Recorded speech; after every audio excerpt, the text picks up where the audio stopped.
Hey, Jono, how are you? Hey, man. I'm very good. It's great to be back. How you going? It is. I'm doing great, man. I'm excited. I think we have an excellent show tonight because what we're going to share with people is something that I've not seen other people who study this Shapira saga really get into. And I wanted to kick off with this, if you allow me, that most of the people, if people know about Shapira, they know about the Moabitica, which we did a show, by the way, last week. Mm-hmm. And I guess you've seen that. I edited that down to a 20-minute show called The Moabitica Scandal. Photos, graphics, so that if somebody doesn't have an hour and a half to watch the whole thing, they can watch that 20-minute show. So they know about the Moabitica scandal, right? Right. And they associate Shapira with forgery because of that. And then that's in the 1870s, early to mid 1870s. Mm-hmm. Then most people who know about Shapira fast forward to the infamous 16 leather strips, Right. Mm-hmm. the Moabite scroll, if you will, the Moabite Deuteronomy. And they know a little bit about that, but not a lot. And they generally, what they know about that is the part where he goes to England. They really don't know a lot about the German part. Sure. So it's a very limited window, and people already have their decisions made. They've already made their mind up. They associate him with forgery. So that's pretty much it. What we're going to talk about tonight, Jono, is something that falls in between the Moabitica scandal and the Moabite scroll scandal. All Right. right. So Now, we're going if I can jump in here, because we did touch on this obviously last week, but I have just read your latest article that people can find. I suppose it's on the blog at mosesscroll.com, it but is. also in on the academia site, your academia site, which is Ross K. Nichols. People can find it there. And it's entitled Wrong Readings and Writing a Wrong, Giving Shapira Credit Where Credit is Due. And although we touched on this last week, and I've, you also touched on it in the book, I was unaware actually of the in-depth involvement. Yeah. I mean, I knew that Shapira was involved. I knew that he was correct about certain aspects of the translation, but the depth of involvement surprised me, Ross. Exactly. Yeah. That's exactly right, Jono. And what I'll do is when I first began working on this to write the Moses scroll, the only reason I knew of any involvement at all, I sort of had a hunch. And let me tell you how I got the hunch. Moses Shapira had two daughters, and one of them grew up to be a celebrated author, and Maria, and she wrote under a pen name, Miriam Harry. And Right. she wrote a book that was first published in French. I read the English translation of that work, which was published in 1919, because I knew it was important. You know, you've read all the stuff that I have in terms of like John Marco Allegro's book, The Shapira Affair, and other authors have touched on and mentioned that Miriam Harry gives us a little bit about the home life of Shapira, the person, etc. So I had to read that. So I was reading the English version of that, and this is what I saw. It's on page 126 of The Little Daughter of Jerusalem by Miriam Harry. And here's what it says. She's describing a situation, let me give you the context, where there is expected to be an Ottoman, the Ottomans are coming in, and the people are fearful that they're going to do some major slaughter of the people. And so they're really concerned, but Shapira's not home. Moses Shapira isn't home. Now, in Miriam Harry's book, she assigns everybody alternate names. So her father is named Benedictus. So Benedictus is not home, but where is he? Here's what she says. Mr. Benedictus, who had set off early that morning to copy a certain inscription at Siloam, a village which was notorious for the fanaticism of its inhabitants. And then she describes more of the terror that the family is faced with this potential raid of the Turkish, the Ottomans. And so then a couple of, on the next page, it says this: after many hours of acute anxiety, Mr. Benedictus returned with Abdullah. He was hugging a half-finished tracing and was far more perturbed at having his work been interrupted than the thought of the terrible risk he had incurred. So that was all I had, and I said, "Wait a minute, an inscription at Siloam," and he comes back home and he's got, like, under his arm this partial copy or tracing of that inscription, and I said, "Wait a minute. You mean to tell me that Shapira was involved in the Siloam inscription?" Miriam Harry's book does not give us dates. Well, I knew that was roughly in 1880, so I began researching, and I wanted to find out if Shapira's name appeared in any of the sources associated with the Siloam inscription, and that is the basis for what you see in that 7-page paper.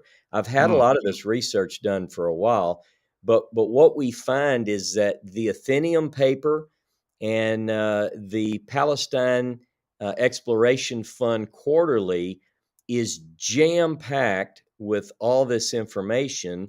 And there are several things, as people will see as we go through this thing tonight, where Shapira is mentioned.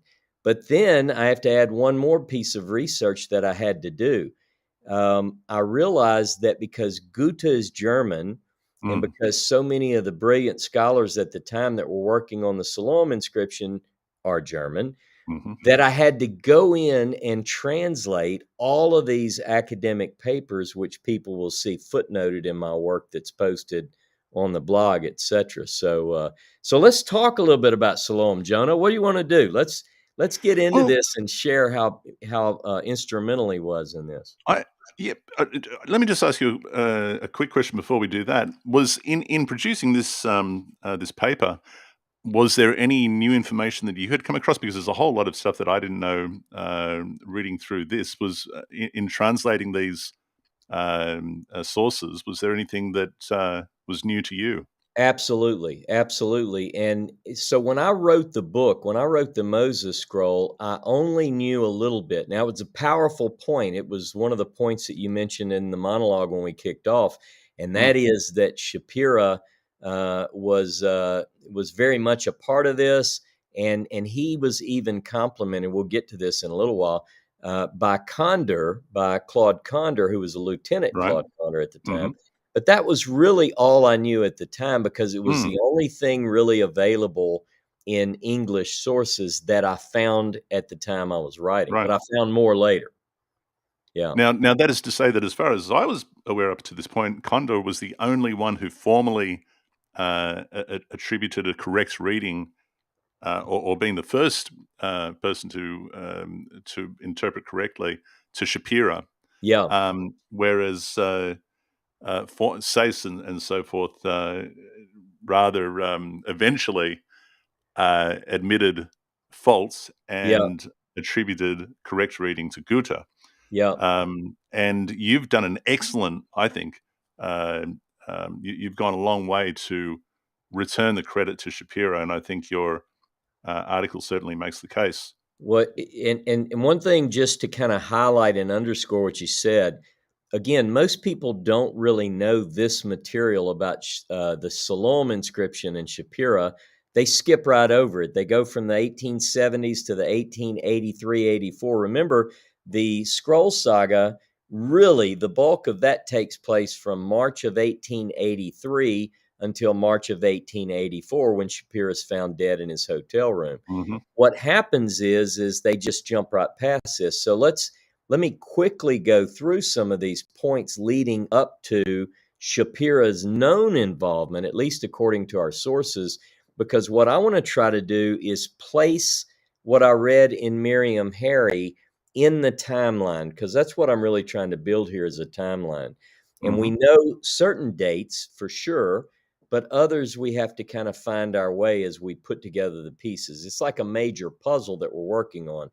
So again, the inscription, not the tunnel. The tunnel is known about.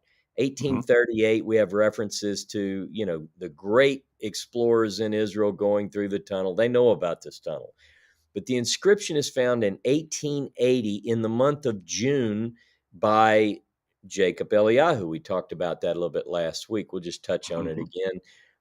But Jacob is a student of Conrad Schick, who's really the first scholar in Jerusalem on the ground. And so Conrad Schick's student, Jacob Eliyahu, is walking through from the Siloam end. So basically, what we have is this tunnel is about 1,750 feet, about 533 meters long, and it winds from the city of David all the way underground to an exit point. The Siloam side is on the south side, and that's where Jacob Eliyahu enters the tunnel. Now, as I recall, Ross, this is about for me, a grueling 20-minute walk. It was about 20 minutes. Is that about right? Probably so. Probably So it's so. an impressive tunnel. I mean, it really is an Yeah. impressive tunnel. I say grueling because long-time listeners will know that it's not an enjoyable Oh, trek it's for fun. It's someone really one of the most fun things you can do in the land of for, Israel. for someone as tall as myself. Hey, But let for me let Ross, me just mention though, because I did look because you kept whining about how short it was, yeah. and there's plenty of room in there. There were places where it gets to 4 foot 4 inches, Is that what and that is? yeah, Right, yeah, because I was literally crawling along on my hands and knees just to get through there, yeah. whereas I you were doing remember. cartwheels. That's And right. but as you get down to the lower end, which is the Siloam pool, Yeah. it's really quite high. Do you know how high it gets? I don't remember exactly how high it is, but it is incredibly high. And part of that is, Hey, Marianne. let's explain. Mm, By the way, let me open my chat so that I can see chat as well. Marianne saying good day. Okay. Um, Hello, Marianne. but Uh, the inscription is closer to the lower end. In fact, you can probably, if you were allowed to enter from the lower end, you could walk in just a couple of minutes, and yeah, it's it's there. about 19 feet from the southern end, so it's right there. I mean, it's on the Yeah. eastern wall on the right hand side as you come in from the southern side.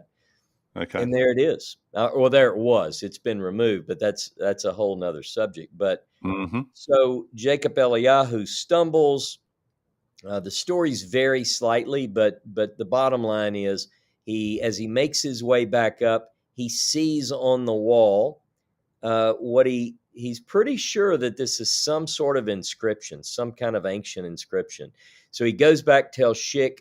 Conrad Schick is a very talented scholar. He comes back and identifies it as Phoenician. So he notifies, we'll go through this pretty quickly. He notifies, this is in June. We don't have an exact date of the discovery, but on the 22nd of June, he notifies some of his friends in Germany, the German scholars, and he lets them know, hey, there's a This is a Phoenician big deal. inscription that Mm. was discovered in the Siloam Tunnel. And he gives them what he knows, and he even sends a drawing that we think he's put together. Now, remember, initially, this isn't easy to read for a lot of reasons. It's not etched into the stone very deeply. And Hmm. then you're talking about 2,500 years or so, probably, and it's filled with all sorts of sediment. Some Sure. propose that it's silicons, whatever. So you can't. It's hard to read. And then there's Mm. some damaged places on it, but he does the best he can. And so when Sokin, who's actually Swiss, but he's in Germany, he's teaching in Germany. When he gets this as a representative of the German Palestine Exploration Association, he gets this letter from Schick, and he says we were able to make out 4 Hebrew letters. So just so you know, the drawings leave much to be desired in the early days. and it's very difficult to read for those who are even on the ground. But one of the things that Schick says is, he says, listen, in order to really understand what this is saying, we need to clean out the tunnel to allow the water to drain out, because the water is covering part of this inscription. So they can't Mm. even read the inscription, So you know? let me Yep. just ask you a question about that. You standing in the tunnel next to now where the inscription was, Hmm. um, for the water to be covering the inscription, on you standing there, that means it would be up to your chest, right? That's right. Yep. Yeah. Yeah. So it was covering the bottom portion of this recessed place, which is, it's recessed into the wall. So they know it was made in situ.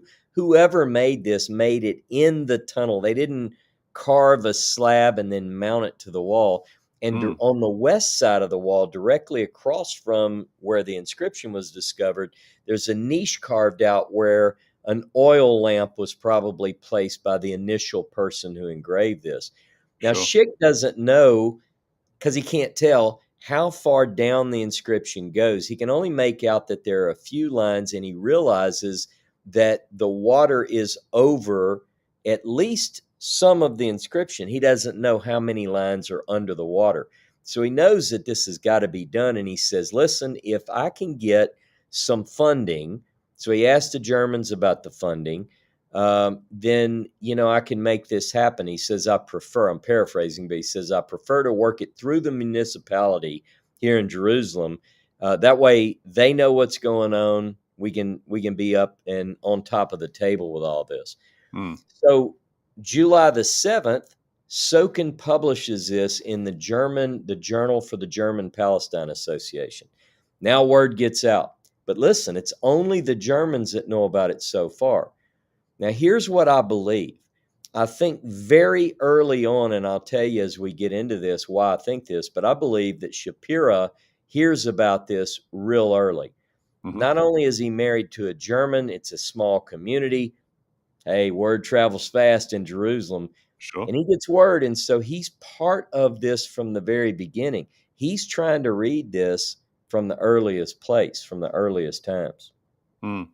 Is it important to, not just I mean, for you, is it important to, not just to give credit where credit is due, but is this also a fair establishment of Shapira as, a credible scholar, someone who, is able to read, what Schick is referring to, not Schick, yeah, Conrad Schick is referring to as, Phoenician. Hey, We're Daniel. talk Oh, g'day, Daniel. Yeah. We're talking about the Paleo Hebrew right now, Yeah. uh, because there seems to be that he was more accurate and confident in his accurate Right. translation of what was presented there, in presenting it to the scholarly community, despite the Yeah. um, uh, the objections to it. You bring up an excellent point. Yes, part of this is I'm interested in the Siloam inscription, even if Shapira is not involved in it, because this is one of the oldest Jewish in Hebrew inscriptions Hmm. that's ever been discovered. So its importance, apart from Shapira, you could say, is it's already very important without Shapira in the story. So I'm interested in it, first of all, in that sense. When we come to Shapira, you're right. It's not just to vindicate him and to show that he was considered a reputable scholar, but he's right in there with them. And Mm, not only is he in there elbow to elbow with these other super scholars, let's call them, he's actually giving us information and giving them information mm, that no one else is able to see. right. So Shapira, I believe he's in on this from the very beginning, and we know we get very strong clues that that's the case. So let's just kind of fast forward in the timeline here. You're talking about June. Okay, so July, it's published in the German Journal for the Palestine Association. In August, on August the 3rd, Walter Besant, who is the secretary at the PEF, at the Hmm. Palestine Exploration Fund, he reports later. We get the date from a later newspaper report in the Athenaeum, but he says, I knew about it on August the 3rd. Now, when he gets notified, when Besant gets notified, he's sort of the hub. The PEF to this day is very important in what goes on in the Holy Land. But they were founded in 1865. I mean, look, the PEF has been around. You want to learn something about anything about the Bible? Go to the PEF archives. Unbelievable. So Walter Besant notifies the English scholars, the English academic world, and he sends out what he has, which is another bad copy. So we're probably dealing with another bad copy from the boys in Jerusalem, right? They give the English probably a copy of what they gave the Germans. Sure. So Besant remarks that this leaves much to be desired. It's not that great, actually. We Hmm. can't really, but nonetheless, he makes copies and sends it out to all these scholars. So the academic world is abuzz, Jono. So it just so happens that Archibald Sayce is in the area. He's not in Israel, but he says that an accident takes place in Cyprus. Doesn't really tell us what it is, but that allows him or gives him the liberty to go to Jerusalem. So he ends up in Jerusalem, and he goes directly to see this inscription that everybody's talking about. Now, Archibald Sayce, in my book, I tell his prowess, if you will, for linguistic studies. He's said to know like 20 languages, modern and ancient. So he's no slough. So Wow. he wades in the water. Now, Schick is trying to work this water situation. He wants to bring the water level down to allow not only the German and English scholars, but he's probably working for he and Shapira. He and Shapira want to get in there and do this too. Mm. And they have this idea that if they can get the rubble pulled out, they can then drain the water off because it's designed to allow water to flow. It's Hmm. like a very slight graded Hey, all the Patty. way. Hey, Patty. So the idea is that if they can get the water to drain, they can do it. So Archibald Sayce goes in, and on February 1st, he puts out what is the first real public announcement of any note. So he spends some time in this tunnel on February Mm. 1st. He writes this out. He even takes a crack at deciphering what's written on the wall. Now, I want to add to this too that the letters themselves, they're not only are they not deeply engraved in the stone, they're about half an inch to 3/4 of an inch in height. Did you know that? So they're small letters. Okay. Uh, yeah. Yeah. So not only are you working in the dark in water, probably mosquitoes. It's in the middle of the summer. Oh, It's yeah, I can't nasty, imagine. Yeah, yeah, that's and right, and it's the middle of summer, so it's super hot, yeah, the water probably feels pretty good if you can. Yeah, I don't know what perhaps. but Who knows what the quality of the water yeah, was, yeah. yeah. So anyway, so they're in there, and he puts this out, and then he goes away for a couple of weeks, and then on the 26th of February, he writes a second report. Now, the first report hadn't been published yet, but ultimately he puts in the mail both of these letters to the Athenaeum, the editor Mhm, of the Athenaeum, I guess, and they're published in the Athenaeum paper. Now, in there, he even admits that because you get the description of his first visit and what he saw. On his second visit, he even says, "Look, I was wrong. It's not Hebrew; it's Phoenician." He wants mm, to make a point that this is older than, say, the Jewish establishment. But then he sort of contradicts, and he's back in.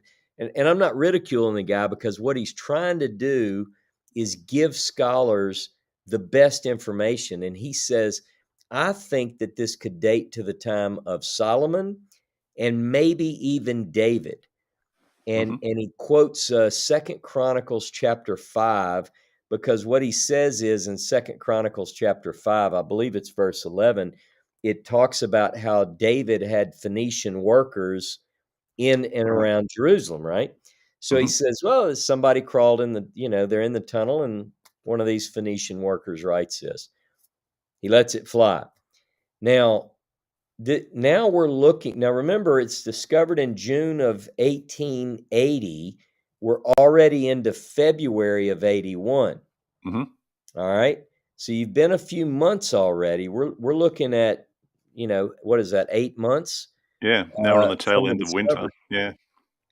So now, by now, Schick has made some pretty good progress. Not only has he made progress, he's being complimented for it. G'day, Ben. And yep. And so what he ultimately does is he gets the water level where it's down. He even places boards in there. Now the Germans need a man on the scene who's like their ace in the hole. It's got to be Hmm. somebody good.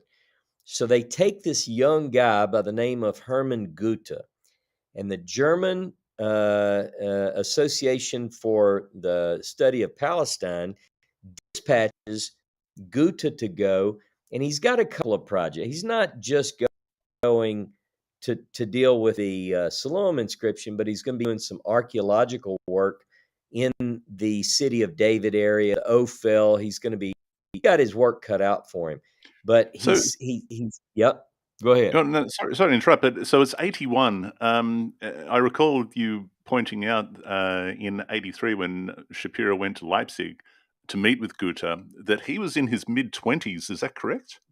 That's right. Yeah, he's a So young how guy. do you know how Yeah, old he is at he's this stage in he, 81? he was in his late 20s. I could look it up. I'm Late going 20s. to So now say so that. now we're talking, so he's mid-20s. I mean, this kid is brilliant. He's Yeah. absolutely Oh, he's brilliant, is he not, absolutely a particularly for his genius. age? Yeah. And Yep. so he is sent to Jerusalem. And is this the first time, as far as we know, that Goethe and Shapira have met? It is. It's It it's is. it's a good point. It's how he meets. It's how they meet. Goethe even says in the work, and I know that we've talked about this, but Fragments of a Leather Manuscript is this book covers Goethe. It's Goethe's report on the Shapira manuscript, and Hmm. he starts off by telling us, "I became acquainted with Shapira when I was in Jerusalem." In Right. the 1881 period, because he says that not only does he say he knew him from that period, but he says he came to me and I went to his shop to discuss, get this, the not yet secure understanding of the Siloam inscription. So Hmm. what this tells me is that Shapira is early in this. He's working not only with Schick, but he's also working with Goethe, and they're together, and they probably spend time in the tunnel together looking at this together. So Daniel just pointed out that Goethe was born in 1849. So I guess in 81. So we're talking. So he was. What does that make him? So it's 80s, 30s, 30. No, no, that's not. It's You're not sure? Herman Goethe. No, I am sure he's in his 20s. Hmm. So we'll have to check that date. There may be another one, We'll but double yeah, check that, Daniel. yeah. So bottom line is he's born. I think that's his father actually. So what we end up with is he and Goethe know one another, and one of the things that Goethe does is first of all he compliments Schick on his work to get the water situation under control.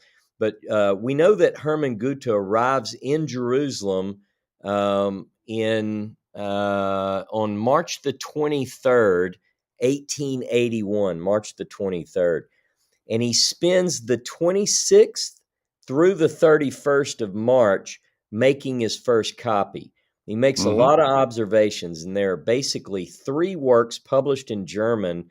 I've translated all of them into English using online tools since I'm not fluent in German, but they're pretty accurate. They're pretty good. And it gives me enough information to know that he covers all of these details.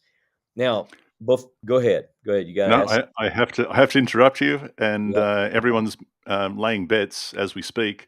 But it does appear that Daniel is right. So I'm just looking at the wiki here on Hermann Goethe with the photo that is on the cover that he designed on the cover of the book, And it insists that Hermann Goethe is born on the 10th of May in 1849, which would make him 31, 32, 31, I guess, because his birthday is on the 10th of May. So that's interesting. Nonetheless, young and brilliant that he is. And it points out here in the wiki, obviously, in 1881 and in 1894, he traveled to Palestine and da-da-da-da-da. So there you go. Moving on. All right. So how old are you saying that he is? I'd say he'd be 31 at this. What now? You remind me. In 1881. Okay. When does I'm sorry. Here it is, right here in the Moses scroll. Born in 1849, he was 34 years old when he inspected the manuscript. So I was wrong. He the wasn't in manuscripts, his and 20s. so But this is a either few way, years earlier. yeah. So he's in So his he's early very 30s, and he's very young. He gets there. He spends 3 or 4 days making his first copy, and he sends this. He dispatches this.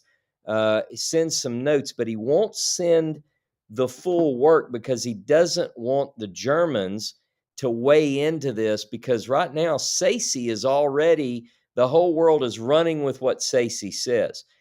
What Goethe says is, I don't trust that the readings are right, and he says that he's not critical of Sayce, but mm, yet. But what he says is it's not, you can't read. I think these guys are reading what are not actually letters. mm, So, in other words, what he says is, he says, I need to do some work on this. I've got to get it in better shape. Now, right before he leaves Germany, in 1881. Remember, he arrives in Palestine, what was called Palestine, in mm, 1881, March 23rd. He arrives in Jerusalem. But right before he leaves, he starts asking around, how can we clean this inscription so that we can get a good squeeze and ultimately get a nice cast? mm, So the idea that he wants to do is he's asking all these senior scholars, and he doesn't get any advice really other than be careful. You don't want to mess this up. And he says, well, I know, but what can I do? Well, it just so happens that that year, 1881, a document is published, a pamphlet by another scholar, Hubner. And what he says is he gives this whole process whereby you can clean an inscription to get a good squeeze. So I say it's mm. providential that he's given this by a professor at Bonn. The guy gives it to him and says, take this with you. Well, initially, uh, Goethe doesn't jump right in and apply these methods to clean the inscription. You know, he takes his time. He's in. Besides, they're still working on getting the water level down, and he Mhm. doesn't want to jump the gun and do anything. Plus, he's probably a little bit nervous. He's reading this brand new printed booklet on how to do this. Can you imagine? He says in one of his works he was, a little bit apprehensive Yeah, that well, it you would might. be, wouldn't you? I mean, you'd be Yeah, hoping, I mean, you'd be like, "Well, this is the professional, he's written the book, here's the right. manual, this is the way I gotta do it if I have to get any sort of depth out of these letters." But I tell you, if he's wrong, Yeah. I'm really gonna be in serious trouble because, as you point out, this is a highly significant find, akin to the Mesha Stele, I suppose. That's So right. so my understanding is that, he decides to apply, hydrochloric acid, diluted to 50% with water, and he first gingerly applies it to, some of the letters, Yeah. and upon observation, he watches and he thinks, "No, this is doing all the right thing. It's not dissolving the rock away. It's doing what it needs to do in cleaning out the sediment that's embedded within the letters." So then he decides to Yeah. paint more on and work his way through, and this is what he does in order to clean it out, and does so successfully, Now so that he before can get a more in-depth squeeze. That's Ross. right. Now let me just add something because I should have touched a little bit more on a subject that comes right. So he does his first cleaning on the 11th of June, 1881. But let's go back. We Mhm. rushed over a pretty important point because I didn't cover it very well. Listen to this. This is what Goethe says in Fragments of a Leather Manuscript, the book that I held up. And by the Mhm. way, since Daniel is on, I think most people know that Daniel has designed both covers for the Mm. Fragments of a Leather And an Manuscript excellent job and on done both. all And the the one graphics. behind you, Yep, the Moses that's scroll right. there. Yeah, there it is. Very talented, Daniel. Like your stuff. Yep, So he comments in the book. Now, by the way, people, this is fresh off the press, Horror Press, and published, available on Amazon, and people can get it there. right. So what does he say there? He says, this is my comment in my article. During his time in Jerusalem, Hermann Goethe made the acquaintance of Moses Shapira, the quote, this is what Goethe calls him, the famed antiquarian and bookseller, Right. over their joint interest, this is quoting Goethe again, in the then not yet securely read Siloam inscription, Mm, an interest that led him many times to me, and I visited him repeatedly in his shop on Christian Street. So Goethe then continues to work and make drawings, and on the 3rd of May, he gets a cast delivered to him that was, this is before he cleans it the first time. He mm, gets a cast delivered that they made from a squeeze he took, and it wasn't satisfactorily. It wasn't up to his standards. sure. Well, in the meantime, towards the end of May, Lieutenant Claude Condor returns to Jerusalem, and he says that this is the first time he's been there in 6 years.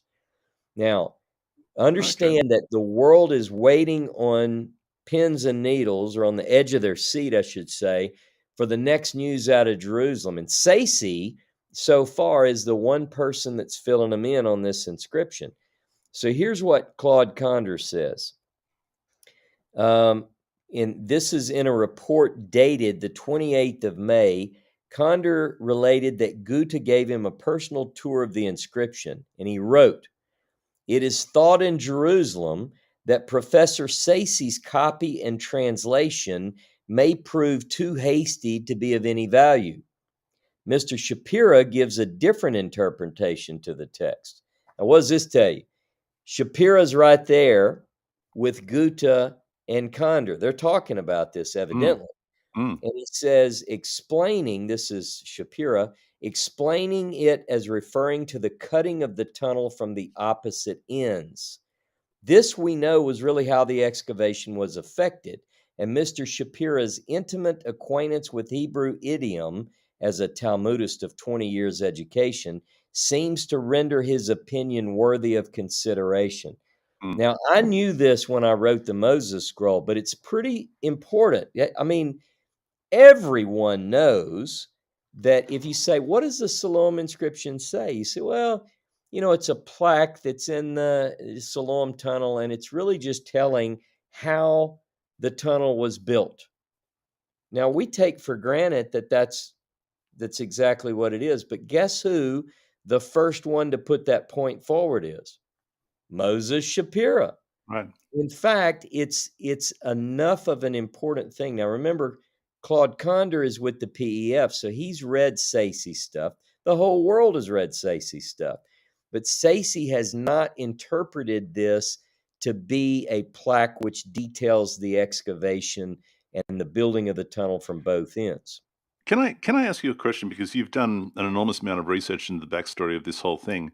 Did you come across at any point any objection to Shapira's uh, suggestion as to what it said, and so on and so forth, in regards to the Moabitica? Because this is post Moabitica scandal, right? Was Mhm. there ever any objection in regards to the Siloam inscription as to Shapira's association with that scandal? Let me tell you, we'll get to that. We'll get to Okay. that. But Neubauer, one of the scholars who attacks Shapira later, Mm, when Shapira, and by the way, Shapira is right in his argument, but Neubauer questions him and makes fun of him in the paper, and he mm. basically says, he's been reading that Moabitica. It's kind of like, let's not forget that Shapira. See, So this he is the throws thing that. that aggravates me, is that they were so hateful. We see scholars doing this today, just being total jerks about this to each other. But this was bad. Like, how could he possibly know anything? Look at me. I know everything. So they're arguing, and they do throw that up in his face, but that's Mhm. later. Okay. So Condor does give the hat tip to Shapira for being the one who figures this out. And then ultimately, Goethe is trying to revise his drawings. So he's still in the tunnel. He's still looking at what he came up with before. He's got one bad cast that was made from a squeeze that they took. And he finally decides this isn't going to work. Mm. The only chance we have at really reading this, see, he didn't say Shapira's right or wrong. Shapira's in there looking at it by candle saying, hey, this is talking about the building of two. And you can almost imagine Gooch is like, chill out, man. Let's wait. Let's make sure. No, no, no. I'm telling you, it says, look. And so he has his opportunity to share what he thinks it says with Condor, and Condor goes, I think that's probably better. So he says again, they think Sayce is too hasty. All Mm. right. So ultimately, Now, in his defense, by the way, someone had yep, to do it. that's Someone right. had to Oh, get he had out to be there, and first. he had to be first. And there's a certain, there's a certain braveness to No being doubt. first. Someone had to do it. So, his attempt, it's an early attempt, and that's that. Yep. But now for the cleaning, go ahead.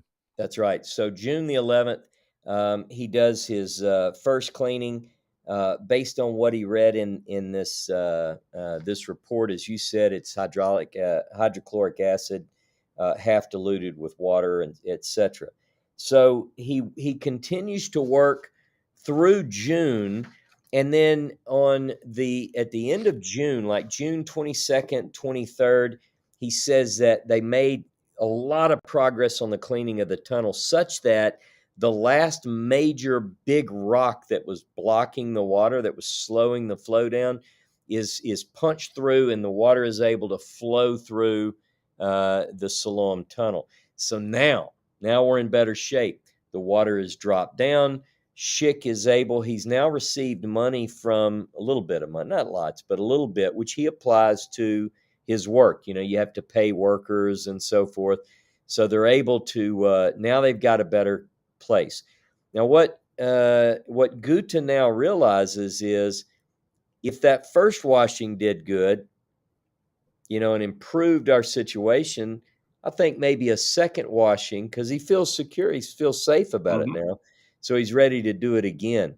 So he continues to work on this. Now, what happens is also at the end of June, by the 25th. Now, this I only learned when we translated the German works that we have.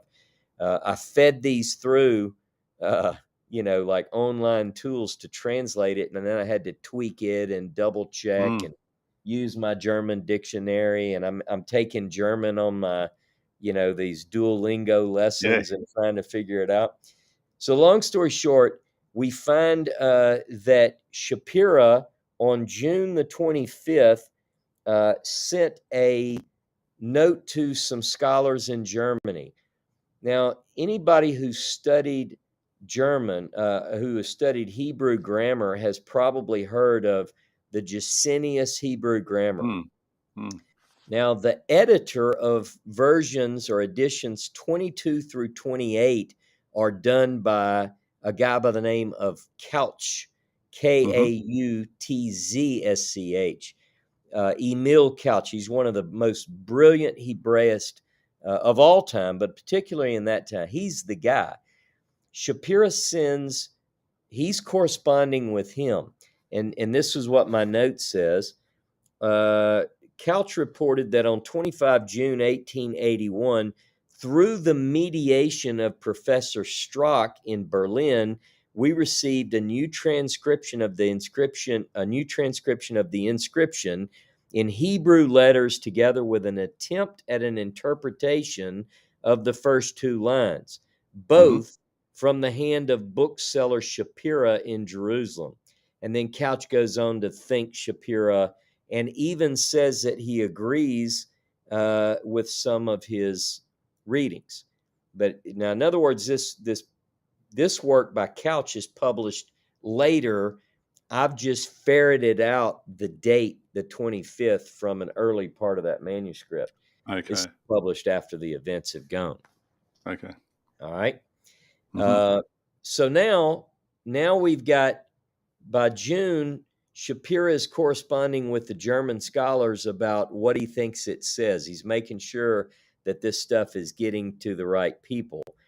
Now, Goethe cleans it again, and Sayce is beginning to stir up a little junk. And what he's saying is, and other scholars are siding with Sayce, hey, now that the new transcriptions and these new ideas from people like the Germans, we think that maybe Goethe, all that washing Goethe did, he's washing it and he's messing it up. He's So damaging.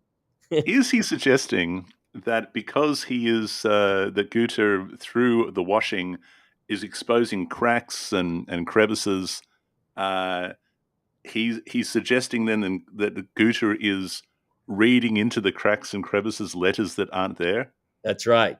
Listen, Right. here's what So, he says. so this doesn't Uh, age well for him, but continue. Yeah. Yeah, Goethe says this about Professor Sayce. He says, Professor Sayce's imagination, which is so powerful, seeks to elevate them, meaning the cracks or holes in the stones presented by him as letters, to higher significance. One could just as well look for a secret in other cracks in the rock under the sixth line. Right. Yeah. Yeah, so he's kind of jabbing him a little bit. And So, and surely this is an attempt of for Stacey to save face. And now I just want to highlight something. If we just break for 1 second, because yep, Marianne just mentioned something that had occurred to me. Now I'm not a big fan of air fresheners. I yeah, think it's just one of the most horrid inventions of all time. In fact, anything that taints my fresh air, don't like it, unless it's a yeah, flower. Marianne said, "Gosh, I hope he was taking precautions. Hydrochloric Lord, acid, yeah, especially if concentrated, is acutely toxic, corrosive. Inhaling fumes, skin and eyes contact, as well as ingestion, can cause serious issues." That occurred to me, Marianne. yeah, Absolutely did, because if you've been in the tunnel, it's confined anyway. Even with all of the dirt and debris removed from it now, obviously, yeah. um, it's really confined. The walls are, pretty close on either side. You're going down this thin corridor, and with it all clogged up with dirt and whatnot, and he's applying hydrochloric acid. I'm just there's no way I could have done that job. Is all I'm saying. Yep. Well, and they don't report that, but this is a new process. So it does sound like he's going really light with it. So I Hmm. don't know if they had any problems there, but he doesn't report that. He does say that he got some good benefit from it. Now, on the 9th of July is the date that he does the second washing. 9 July Hmm. 1881, he does his second washing. It's even better now. Meanwhile, Shapira is in England.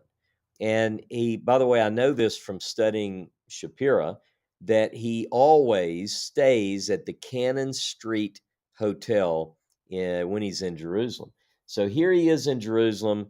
He's working there, and he writes this letter, and he sends it to the Athenaeum. And here's what he says. It's published later, like on the 16th of July, but here's what his note says on the 13th.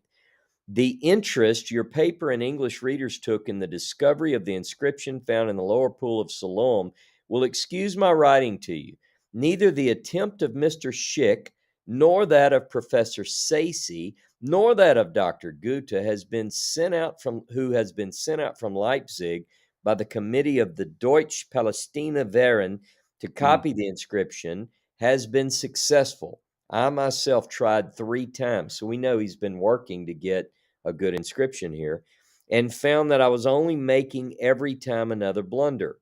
So that we must admire, I love this, the talents of the learned scholars of Europe, and especially that of Professor Sayce, who have been able already to tell us so much from bad copies. Right. So he's kind of jabbing him a little bit. Now, then he says, after this, Shapira provides his translation, and he differs in several points from other published translations. But one of the things that he says in relation to line 5 of the inscription, he says this. He says, 1,200, not 1,000. He's Mm. he's saying that I read 1,200 cubits and not 1,000 cubits. And the way he reads it is, and 200 and 1,000. In the thousand. Yeah, This, we touched on this last week. Yeah. yep. So this kind of sets off a scholarly firestorm, if you will. They begin to go back and forth. So this was, and it becomes quite apparent in your article, but it was a much more controversial thing. Why does it explode into such controversy, Ross? It's one of the main reasons is that, again, now we're getting into, could anything good come from Shapira? Right. You know, I mean, because they have this preconceived, a priori critical view of anything from Shapira.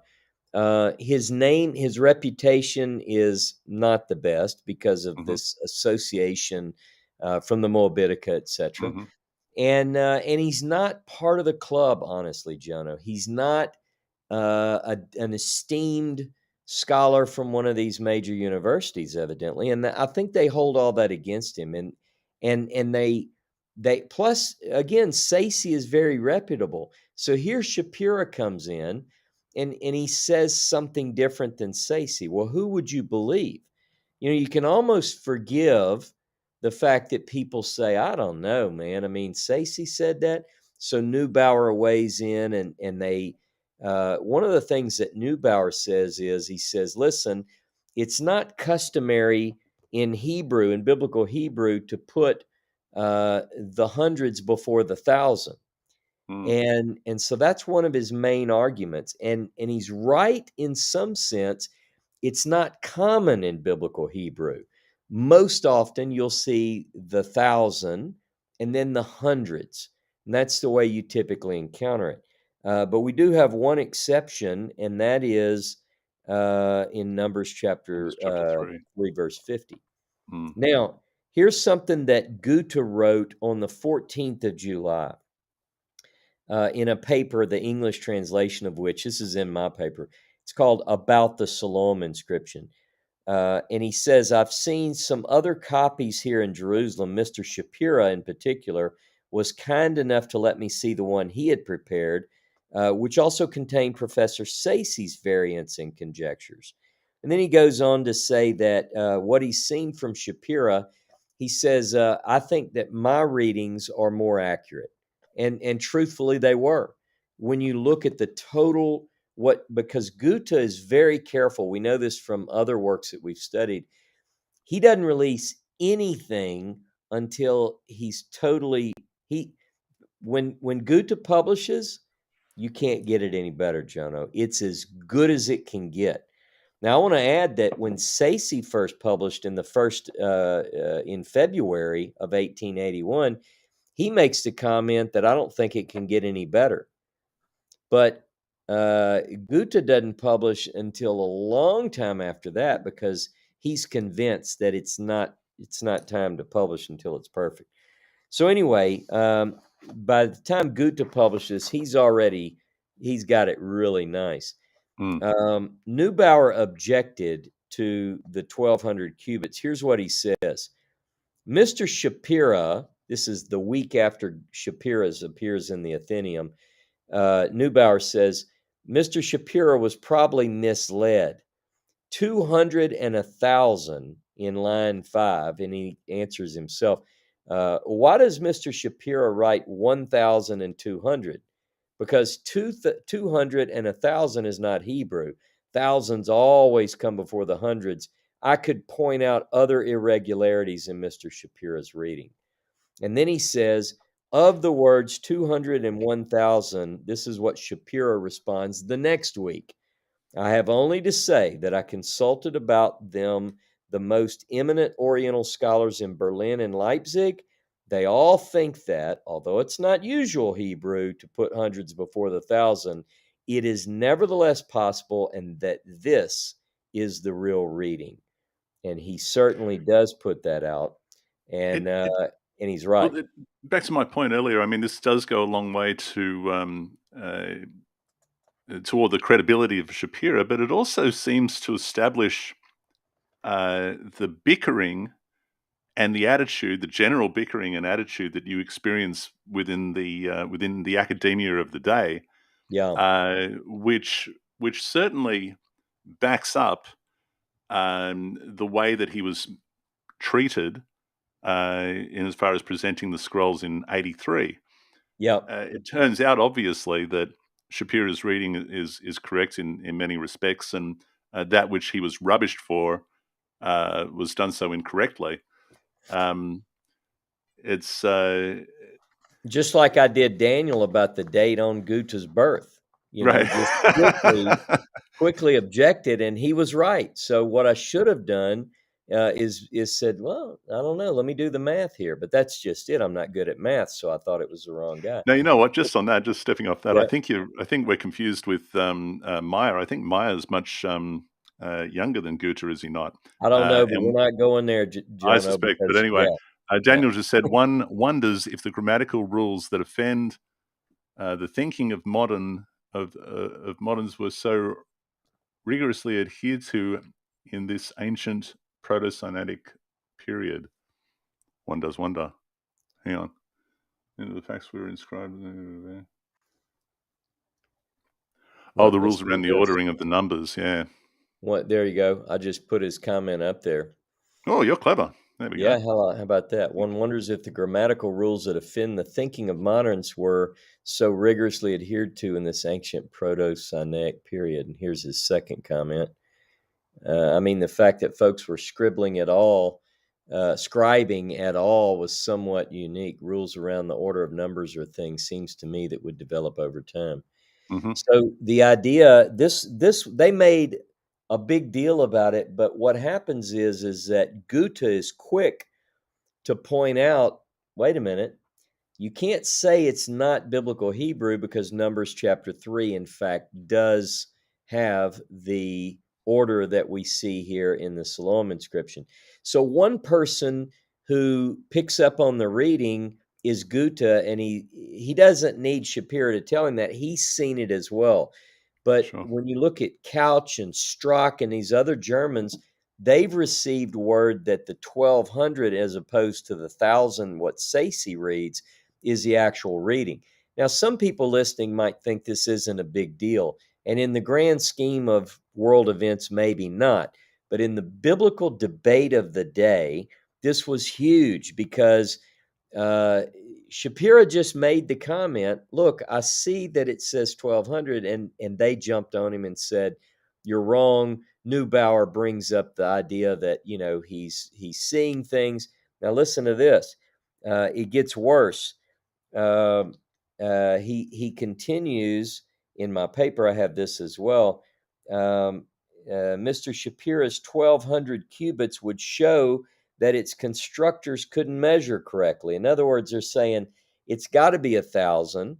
Now, what is a side argument? People begin to debate that how long is a cubit? Is it this length or is it this length? You can look at this now and make yourself go crazy trying to figure out, is it this many inches or is it this many? And people debate this even today. Now, um, one of the things that Goethe does is he comes in and he supports Shapira's reading. And so we're still rolling through this debate. Now, one of the things that happens is that now the Germans are siding with Shapira on this. And I wanted to read one thing that Couch later publishes, and just a bit of it. And it basically says, in order to do all justice, we also register that in the transcription that Shapira has communicated to us new correct readings. Hmm. So, in other words, Couch, this brilliant German scholar, wants to set the record straight. He said, listen, because all the way back June 25th, remember, he's receiving letters that came through Strock to him, and Hmm. they're saying, wow, here it is. Now, this is what happens is 8 August. This is the part, this is where it gets really good, I think. Sayce has been quiet. And everybody knows that Shapira's number 1200 is coming up. Here's what he says. I have hitherto refrained from replying to Mr. Shapira's letter on the Siloam inscription, as I thought it useless to enter. See how I did my nose up? Useless to enter a controversy about hypothetical readings. Now, however, the lime with which the letters were filled has been removed by means of hydrochloric acid, and Lieutenants Condor and Montel have thus been enabled to take a squeeze of the inscription. I held that at the PEF, by the way. A tracing of which is at present lying before me. Here he is. He's got his nose in the air. He says now that it was hypothetical readings, and now listen to what he says. He said that he went on to say that now he can safely criticize Shapira's reading. Get this. One of his points, his third says, Sayce, there is a point after the Beit, the Mem, Aleph, Tav, Yud, as in my copy, so that Mr. Shapira's ungrammatical 200,000 falls to the ground. I hope, Sayce continues, Mr. Shapira will remember in the future that skill in reading Talmudic literature does not necessarily imply epigraphical skill as well. Isn't that hilarious? I hope Shapira remembered. He's basically saying, go back to reading the Talmud, Shapira. Leave the epigraphical skills in the hands of those who possess them. Is it, let me just, once again, is it because he doesn't have formal academic credentials? Is it because he's Jewish? Is it because of the Moabitica scandal, or is it all three? You know, it could be all three. Or is it just the academic demeanor of the day? I think, now, also, let me just say, Shapira is not totally innocent in this back and forth either. Remember, he sort of pulled the tiger's tail when he wrote his article by saying in the Athenaeum, he said, you know, this guy tried, this guy tried, this guy tried, I tried and failed. But Mr. Sayce is really amazing. So he kind of, you could say he started it a little bit. The flames a little, okay, sure. Now, what's interesting, just to take us out of this 1881. This is the Twitter of the day, right? It is. Yeah. It really is. And what happens is in 1883, when he brings his scroll to the world, two people really attack him publicly, Neubauer and Sayce. Yeah. Why? Well, you have to say it was only 2 years earlier that he spanked him in the court of public opinion. So here, let's kind of wind some of this towards the conclusion. Couch, Sayce also is bold enough to counter Couch. He says, you know, he and I don't agree. He takes Shapira's side, and I don't think he's right. Okay. So what begins to go on then is now we're through 1883. And now guess who is in the news again? Not with the Siloam inscription, but by now Shapira's in the news again. And here's what he's in the news for. He's bringing to Germany and then England a manuscript, 16 leather fragments. And so he's not focused on the Siloam inscription anymore. He's already nailed that. He's off of that. He already was the first to determine what it meant. He properly interpreted the distance in line 5. There are only 6 lines. So if he's interpreted the meaning of the first 2, properly translated line 6, he's already done the Siloam inscription. Put a plaque at the city of David that says, thanks to Moses Wilhelm Shapira, who was the hero of the day in 1881. He was right. They were wrong. But you know what happened, Jono? Something happens between 1881 when Shapira proves he's right and 1884 when we find him dead in the hotel room. He's written out of the story. he's written out. They totally eliminated, and here's how they did it. Sayce is quiet for 2 years. The world basically begins to accept the reading 1200 instead of 1000. Mm-hmm. And here's what Sayce finally admitted in 1883, after 2 years of silence, that he was wrong.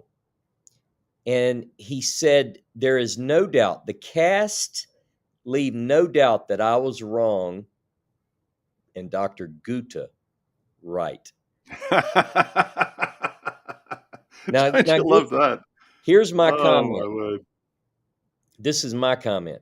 He never acknowledged Shapira, but instead preferred to credit Goethe. By the way, as every scholar today would credit Goethe, because Isn't that they don't amazing? know about this either. This is brand new breaking news to the academic world. No Mm-hmm. one has published this. Listen.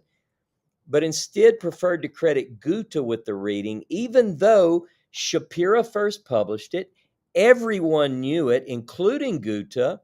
And Sayce and Neubauer criticized Shapira alone for the reading when it was published. They never had a beef with Goethe. He says, I now realize that I was wrong, and he can't force him to say Shapira. He says, Goethe was right. Goethe was right, not Shapira. He can't. Good heavens. Even today. Mm. All right, so get this. In 1884, a scholar by the name of Beswick says this, quote, all former translations of the text have given us 1,000 cubits, but the latest are unanimous in making the number 1,200 cubits. Mm. So Shapira's right. He doesn't say that, but Shapira's right. So I wrote, by March of 1884, Shapira was dead, but his reading, though he was never credited, was unanimously accepted as the correct one. In the matter of the Siloam inscription, let me read this. According to Lieutenant Claude Condor, it was Shapira who first recognized that the text of the Siloam inscription was referring to the cutting of the tunnel from the opposite ends. This, we know, was really how the excavation was effected, and Mr. Shapira's intimate acquaintance with Hebrew idiom as a Talmudist of 20 years' education seems to render his opinion worthy of consideration. Mm. But no one remembers Shapira as the first to interpret the Siloam inscription correctly. Shapira proposed that line 5 read 1,200 cubits when all others, underline all, supported the reading of 1,000.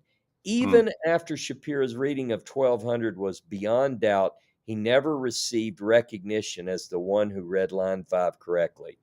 And then I closed it because I published this on the 13th of July. And I said, I take great pride in presenting these facts on 13 July 2022, 141 years after Shapira published his article in the Athenaeum. It's time to set the record straight and to give, as we say, credit, where in this case, credit is long overdue. Moses Shapira was one of the most insightful, brilliant, linguistic scholars of the day. Right. And establishing this, as you do so well in this article that you've just published, does it not add weight to the value of Shapira's transcription of the Moses Scroll that Idan Dershowitz discovered in Yep. Someone's calling me. What's going on? Yep. Hold on a second while I just take a call and you can comment on that. All right, let me I'm live do on this. Facebook right now. Can I talk to you later? Here we go. Are you off? Okay. It's William. G'day, William. All right. Hey, William. So, but you see my point. Like, so Dershowitz, Absolutely. what are called the purple pages. Just remind everybody now that you've established this, it goes a long way to, as I say, to add value to these particular transcriptions. Yeah, one of the things that's popular today is that scholars want to even take away like Goethe was called Shapira an antiquarian. Mm, There are even scholars today who say, let's just call him a bookseller. He's just a simple bookseller. I mean, and they bring up, they want to cast aspersions on his character, his skills, his abilities. He's nothing when it comes to, but that's not the case. A modern scholar today who thinks that, and I'll get to your point in a minute, a modern scholar today who thinks that Shapira is just a bookseller and forger, they haven't read the material. They've read mm, some material, but they haven't read it all, and they haven't found the things that I've discovered and put forward in not only the Moses Scroll, but things like we're talking about tonight. sure. So and Dershowitz, as far as an academic approach, has put forward some arguments which are very difficult to counter, and they Mm, just they haven't responded to it well. But you mentioned his purple pages, mm, 3 pages that were discovered in the Staatsbibliothek in a collection of papers. They weren't even in order, but Idan Dershowitz discovered these and presented them in his book just last year, 2 weeks after mine came out. He published his book, and he has this transcription in there. And what mm, this does is it shows the brilliant mind of Shapira as he's working in this document, trying to figure out the order of this and how things go, and how does it all fit together.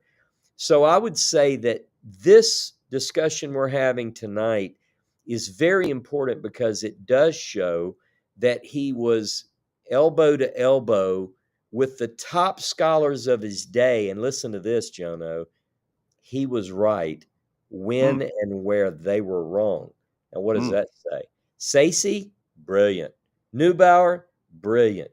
Couch, Goethe, you put them all in there, and guess what? Strock, Shapira's sending them. Here's what I think it says. And he gets it all in their hands, and by 1883, he says, now he's not just sitting there. We know in 1883 he's reading Bleek. He's taking in, he's learning about Bleek, and he says, you know what? I think my scroll was authentic. Let me go talk to the Bergheim boys.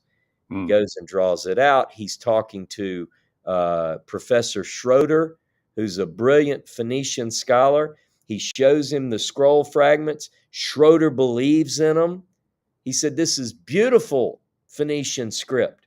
Where'd you mm, get this? He said, well, let me tell you the story. He said, Schroeder tells him, these are authentic, no doubt about it. Take them to Europe. And then we know the rest of the story. But modern scholars have taken the side of the arguments of people like Sayce. You know what Sayce said about this scroll? He said, it stretches Western credulity to believe that a scroll made of leather could survive in a cave by the Dead Sea. Preposterous. Come on, man. Now look come on, what we man. know. Now look what we know. So a lot of the arguments that were put forward by the brilliant minds of the day Mm, partly could be they're still a little bit sore over how bad he spanked them with the Siloam inscription. yeah. So what I find is that people have not given a fair shake to Shapira. Mm, oh, I think clearly. Shapira is a genius, Mm, and I think he came upon basically the oldest manuscript in history. I think he did. right. Now, there's a controversial statement, and I would agree with you One that second. that You keep that play. talking. Okay, so I was just going to say that that plays into, and we won't get into this right now, but we may next week. But it plays into recent discoveries, archaeological discoveries made in Jerusalem, certain inscriptions, another curse, in fact, and the age of that inscription, Ross, Yep. and the potential age of the Moses scroll. Maybe we can chat on that next week.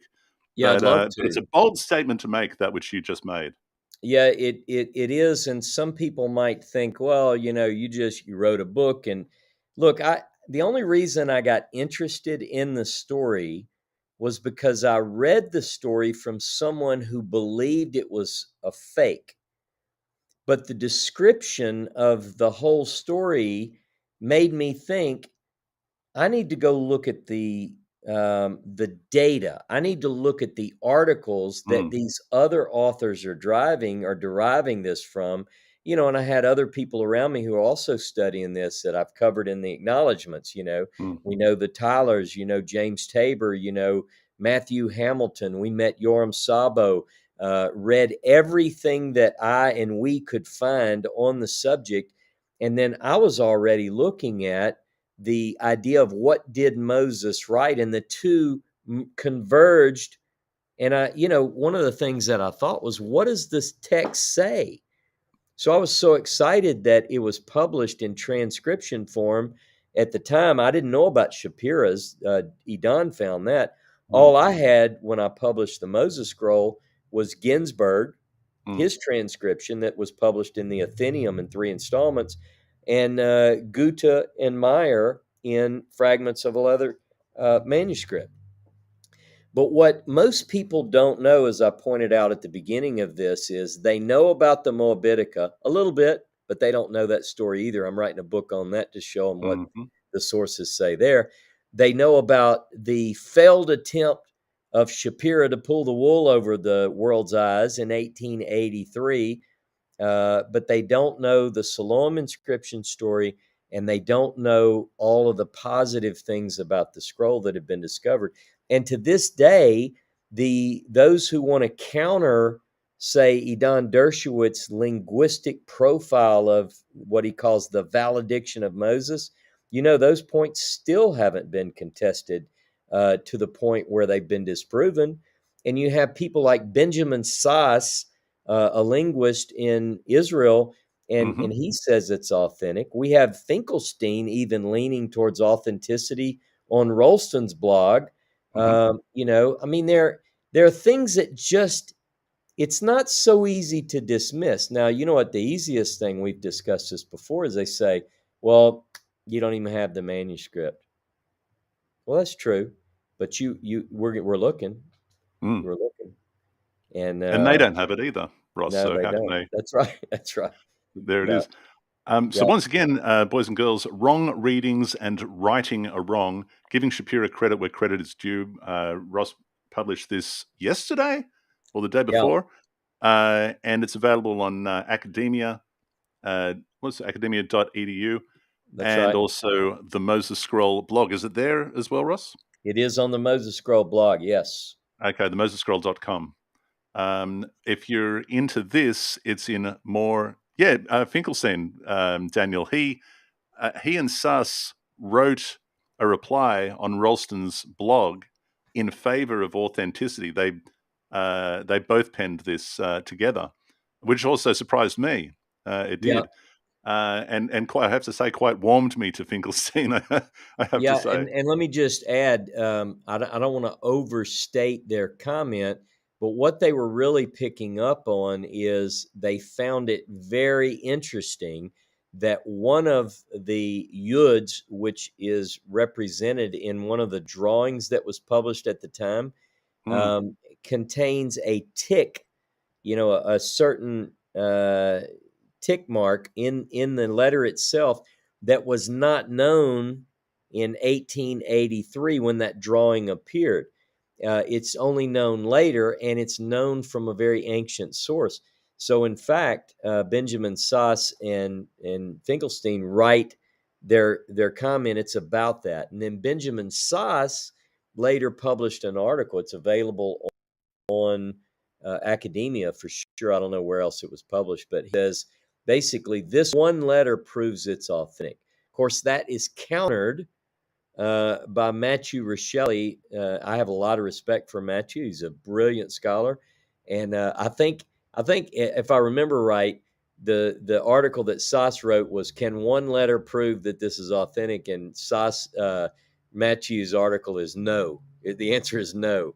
And they go back right. and forth. But again, very respectful debate. Mm, They're debating things out in the open, and there needs to be debate. Look, I'm all about busting someone for a forgery. But if it's authentic, wow, and I think that all the evidence certainly leads me to believe that it certainly is. Mm, So again, I think the main point of this, Jono, we've already covered, and that is this: not only is Shapira able to participate in the discussions with the scholars, he seems to be the one guy that got it right. And mm. the fact that he received no credit for that, I think is a tragedy, and it needs to be repaired. And I'm going to do everything in my power. I'm going to take this article that I've written. I've been encouraged by Dr. Tabor and others to try to get this published in, a credible publication, because what I would love to see is a plaque at the Siloam Tunnel that gives credit where credit's due. Look, it's been 141 years of other people getting the credit for it. It starts with Oh, Sayce totally yep. bypassing him, leaving him Hmm. out. He was written out of the history. He deserves a plaque. If I have to Yeah. buy it, we're going to put it up, and Excellent. that's what needs to Now, happen. absolutely, and good work. And we are, of course, going there in November. This is, I can say, part of the Tanakh tour this coming November in Israel. We are going back to the city of David, but definitely you are. I'm not. You're going back into the tunnel, and you're Yep, going to show the people where it was chiseled off the wall, that's right. where it was discovered. So we're looking forward to that.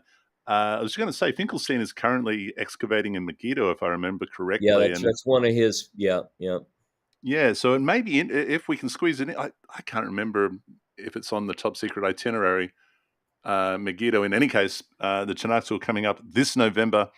There's still some room, Ross. There's yeah. still room on the Israel tour. There's still room on the Jordan tour, which follows straight on, and a lot of people are doing both. You can find those tours with Ross and myself at tanaktours.com, tanaktours.com.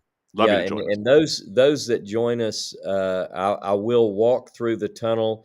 I'll tell the story as we walk through, and when we get to that spot, I'll stop and let people take, because there is a replica there, and Hmm. I'll tell the story. But those who don't go through, there are a couple of secrets that I'm going to tell only in the tunnel. So those who don't go with me this time, I'm not going to tell. So Jonah, you're not going to get. I'm going to hold a secret, and I'm I going to own. I can't think Yeah, of anything worse. I don't care. I mean, if I'm not you going to don't want wait to know. hunched over while you explain to everybody. It's just not going to happen. If I can sneak in from the other end, that could be a thing. Now, Jeffrey Arnold, g'day, mate. Jeff's saying that he's currently watching, wants to have a Hey, chat about Jeffrey. the Tanakh tour. You and I will chat very soon, my friend. So now he's in New Zealand, isn't he? I think that's where he is, Uh-huh. if I remember correctly. That's right. Yep. Uh, Anyone else who's listening, I appreciate the comments that are streaming through. They're all coming from YouTube. I'm just curious if anyone's listening on Facebook. If you are, flick us a comment. If anybody has any questions before we depart, I'd love to know and get into that. But just put it in the comments section, and we will see them as it streams along. That's right. Hey, thanks very much for joining us. And if you can go to Israel and or Jordan with us, check that out, tanaktours.com. Jono, Mm-hmm. that's it for the evening, man. Let's I Oh, we're think what done. we'll do, if you're okay with it, I'd like to talk about this new. We just kind of talked about an old inscription. Everybody knows that one. But Mm. there's a new story that's just out. I also published on it this week. I had a busy week. But Yeah, you did. let's talk about a new inscription that was published by Gershon Galil, a professor at Mm-hmm. Haifa, and that was met with a scholar who said that he didn't agree with him. So let's maybe next week And that was we'll talk Professor about. Ralston. That was Professor Ralston. Mm-hmm. Yeah. And so I wrote an article about that scholarly disagreement. So next week, let's talk about the inscription in Jerusalem that was discovered in 2010. But it was just the translation of it was just published a week ago by Professor Gershon Galil. and set off a Oh, little I'm bit of the sorry. Hold process. on a second.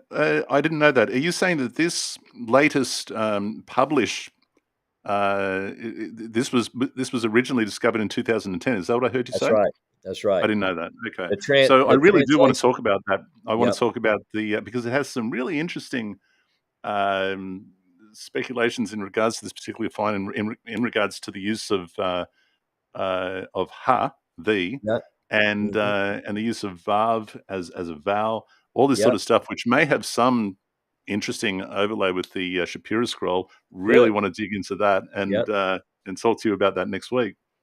Very good. Hey, it's been a fun talk, Jono. Thank you very much. Thanks everybody for joining us, and thank you, Daniel Wright, for sending that date in. I'll definitely want that. That's going to help us going forward. I'm not used to getting comments as I talk, so it kind of stopped me in my tracks. But I think it's something that's good and helpful, and especially when you have people in the background sending you the answers, if they'll just Yeah, listen to you, Jono.